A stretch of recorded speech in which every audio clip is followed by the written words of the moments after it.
नमस्कार, मैं रुचि, आपका स्वागत है जन संदेश टाइम्स में। जूते चप्पल को इंसान घर से बाहर चलते वक्त पैरों को सुरक्षित रखने के लिए पहनता है। यह हमारी आम दिनचर्या में कितना जरूरी है, इस बात से हर कोई वाकिफ है।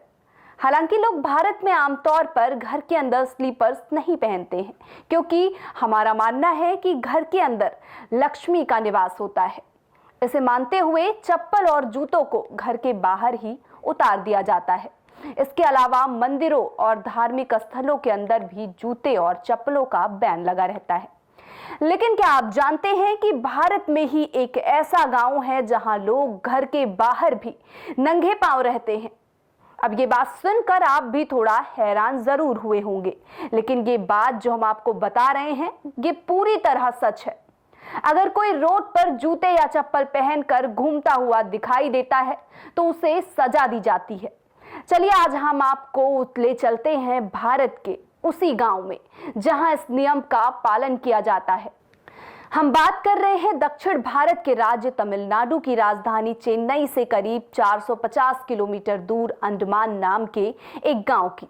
इस गांव में करीब 130 परिवार रहते हैं और इसमें से अधिकतर किसान हैं। गांव के एंट्री पॉइंट पर एक बड़ा पेड़ है जिसकी पूजा की जाती है। इससे आगे किसी को भी जूते या चप्पल पहनकर जाने की इजाजत नहीं है।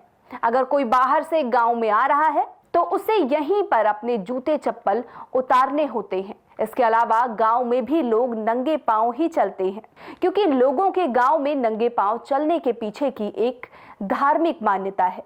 दरअसल यहाँ के लोग गांव की पूरी जमीन को पवित्र मानते हैं और इसे भगवान का घर मानते हैं। यही वजह है कि वो रोड पर भी नंगे पांव चलते हैं, फिर चाहे कितनी भी धूल क्यों ना हो, कितनी भी धूप क्यों ना हो। गांव वालों का कहना है कि अगर जूते चप्पल पहनकर हम रोड पर चलेंगे तो भगवान रूठ जाएंगे।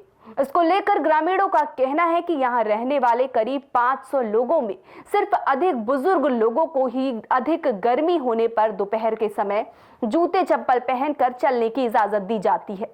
इसके अलावा कोई भी अगर नियम तोड़ता है तो उन्हें पंचायत सजा देती है।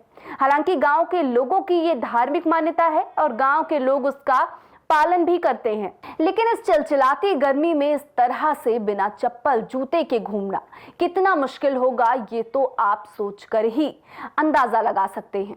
फिलहाल अभी के लिए बस इतना ही। ऐसी ही और तमाम हम दिलचस्प जानकारी लेकर आते रहेंगे आपके लिए। तब तक के लिए बने रहिए हमारे साथ और देखते रहिए जन संदेश टाइम्स।